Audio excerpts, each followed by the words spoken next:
Bonjour à tous, c'est donc un 27e épisode des Legality Times qui ouvre la saison de ce mois de septembre après notre podcast de rentrée la semaine dernière. On va parler urbanisme aujourd'hui.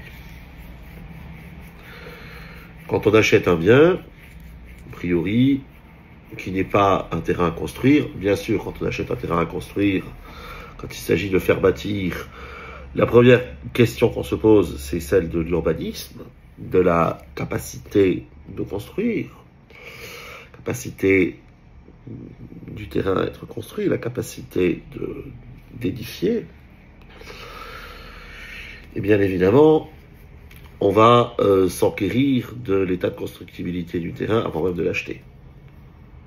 Il serait tout à fait déraisonnable, voire fou, d'acheter un terrain à construire et de déposer le permis au petit bonheur la chance, en pensant que advienne ce que deviendra.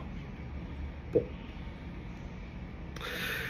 Là où par contre on pense un peu moins à la partie urbanisme, c'est quand on achète un bien classique, déjà construit, que ce soit dans le neuf, que ce soit dans l'ancien, là on y pense beaucoup moins. C'est-à-dire que le réflexe, ça va être d'aller chercher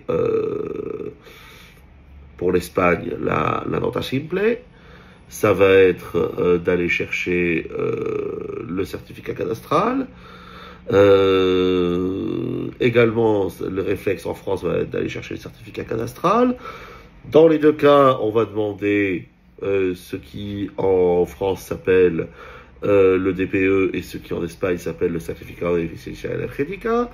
On va demander en Espagne la cédula de habitabilidad, un peu moins en France, c'est le certificat d'habitabilité, mais enfin, quelqu'un de diligent, un notaire ou un avocat diligent le demandera. Et c'est vrai qu'on pense beaucoup moins à urbanisme. Et on devrait pourtant. On devrait parce que le jour où vous achetez votre appartement avec une vue imprenable et que le lendemain vous avez un immeuble en face qui est construit et que la vue est bouchée, la valeur de votre appartement va en prendre un coup. Le jour où vous achetez une ravissante petite maison et que vous avez un promoteur qui rachète l'entour et que vous avez d'un côté un immeuble qui pousse comme un champignon et de l'autre un autre, ouais quoi. Alors, la première chose à faire dans ces cas-là, et de demander, comme on demande un certificat d'habitabilité, comme on demande un certificat énergétique, la première chose à faire, c'est de demander un certificat d'urbanisme, certificat urbanístico en Espagne, qui se demande auprès de, soit auprès de la municipalité, s'il s'agit d'un bien de nature urbaine, et s'il s'agit d'un bien rural, ça se demande, bien rústico, comme on dit en espagnol, ça se demande auprès de la Diputación, qui est l'équivalent du Conseil général. En France, quoi qu'il en soit, le certificat d'urbanisme est demandé en commune. Soit la commune dispose de sa propre réglementation urbanistique, elle le fera donc en foi de celle-ci, ou bien elle le fera en foi du RNU si c'est le RNU qui s'applique, du règlement national d'urbanisme, ou si ce sont des cartes communales. Alors que les cartes communales, en réalité, qui ne confèrent aucune, qui ne confèrent aucun effet de droit,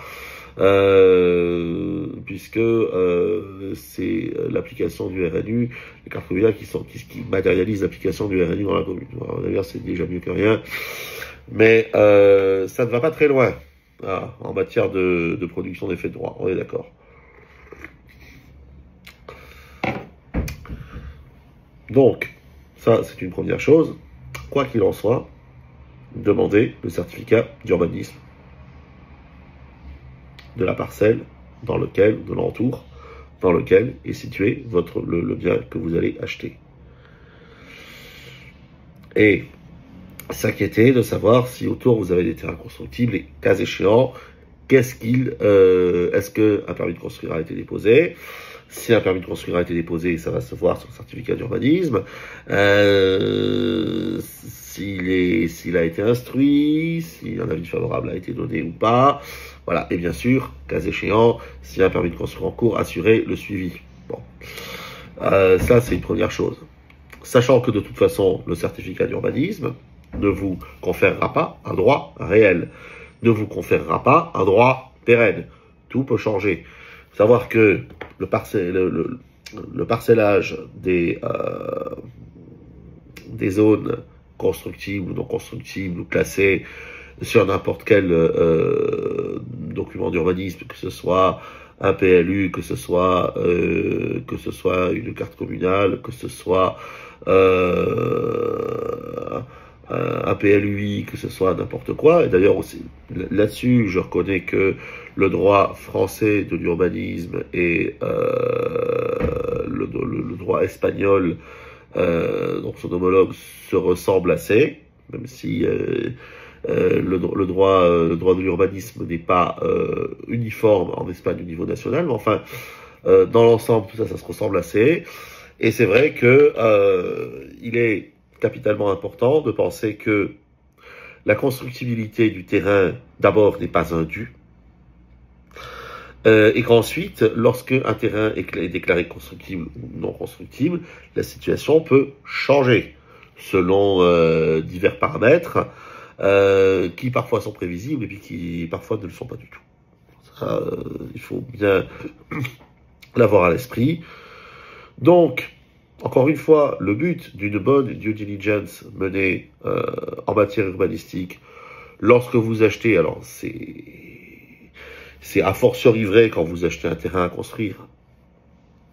C'est d'autant plus vrai quand vous êtes un professionnel, qui d'ailleurs achète un terrain à construire ou qui d'ailleurs achète un bien rénové, il est marchand de biens, n'est-ce pas? Mais c'est valable aussi quand vous achetez n'importe quel type de bien.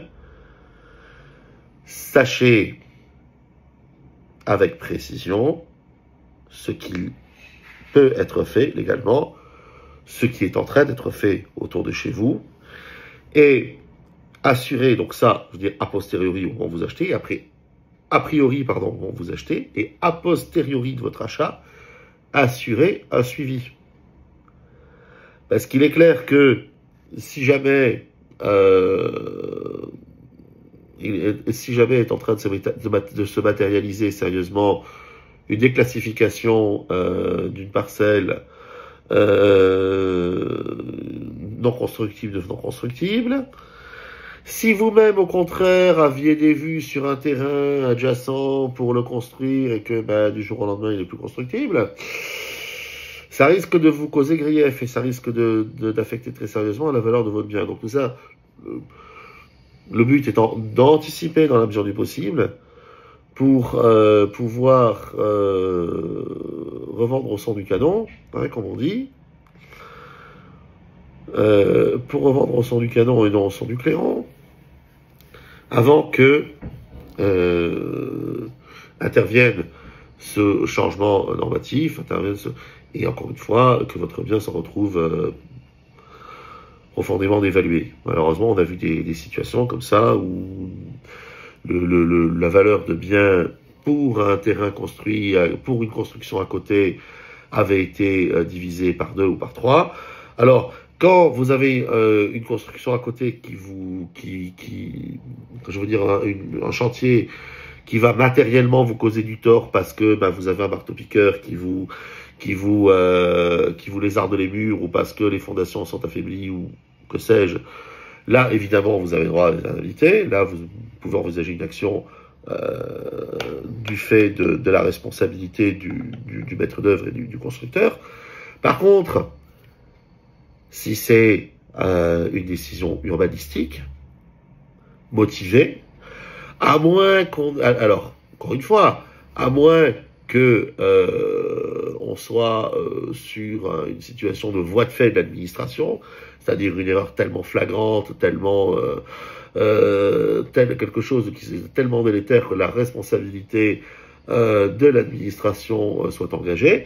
Si jamais votre bien se retrouve dévalué parce que vous avez en bonne et due forme un immeuble qui a poussé à côté, ou parce que le terrain qui était constructible à côté, qui lui conférait une partie de la parcelle cadastrée était constructible et ne l'est plus, et qui conférait une plus-value que le terrain ipso facto n'a plus. La compensation, c'est une roue de bicyclette. Donc, ce qu'il faut faire, c'est en amont, et c'est pour ça qu'il faut vraiment être informé à temps, en amont, au moment où se prend la décision qui, normalement, fait l'objet d'enquête publique, qui fait l'objet de publication, je veux dire, rien n'est fait en catimini, mais enfin, rien n'est fait en catimini, la publication, souvent, elle se limite à 2 lignes au journal officiel, à 2 lignes au BE en Espagne, et la vérité, c'est que l'information, elle se trouve sur les certificats d'urbanisme. Donc, on ne va pas hésiter à régulièrement consulter les documents locaux d'urbanisme, demander un certificat d'urbanisme à votre municipalité, faire intervenir, cas échéant, professionnels, avocats, architectes, géomètres, experts, qui assureront le suivi, non seulement quand vous achetez, mais également une fois que l'achat est fait. Parce qu'il peut, encore une fois, y avoir une différence fondamentale entre le bien que vous avez reçu en propriété sur des critères urbanistiques lambda et l'évolution de ces critères dans un sens qui peut d'ailleurs c'est bien bénéfique que néfaste. Mais en l'occurrence, si ça doit vous causer du tort, il est temps et vous devez pouvoir avoir les moyens d'agir contre ces décisions de la municipalité, ou d'ailleurs, enfin en général c'est la municipalité qui vous cause grief, et si jamais la situation persiste, pouvoir vendre. Attends. La vérité, c'est qu'à partir du moment où c'est acté, le bien est déjà dévalué, parce que ce que vous ne pouvez pas faire, c'est cacher la situation à votre acheteur. Si lui après fait cette due diligence et le voit, bon, évidemment, ça, vous aurez les peines du monde à le vendre au prix fort. Ça, c'est certain. Donc, encore une fois, c'est d'autant plus important d'anticiper tout ce que vous faites et d'assurer un suivi régulier. Comme chez un médecin, on va faire un check-up de ses yeux, de ses jambes quand on a des varices, ou on fait régulièrement une radio des poumons quand on est fumeur. Là, c'est pareil. Régulièrement, on prend un état des lieux, on fait un état des lieux de la situation urbanistique. Quel que soit votre bien. Ça coûte rien chaque année de demander un certificat. Ça coûte rien régulièrement d'avoir accès toutes ces bases de données, que ce soit PLU, que ce soit documents urbanistiques espagnols. Tout ça, c'est en ligne, c'est sur Internet. Donc, en général, sur le site de la municipalité ou du cadastre. Bon. Le site de la municipalité en général. Donc, vous avez n'importe quelle petite bourgade digne de ce nom, une section urbanisme sur sa page web. Et là, on le voit. Pas compliqué. Et si jamais vous comprenez pas les gras, les surlignés, les hachures, les jolies couleurs, plaf boom et le zonage, c'est le professionnel qui intervient pour vous les déchiffrer, pour les décrypter. Et encore une fois, ça peut éviter de très grosses déconvenues. Portez-vous tous bien et on se retrouve donc la semaine prochaine. À bientôt.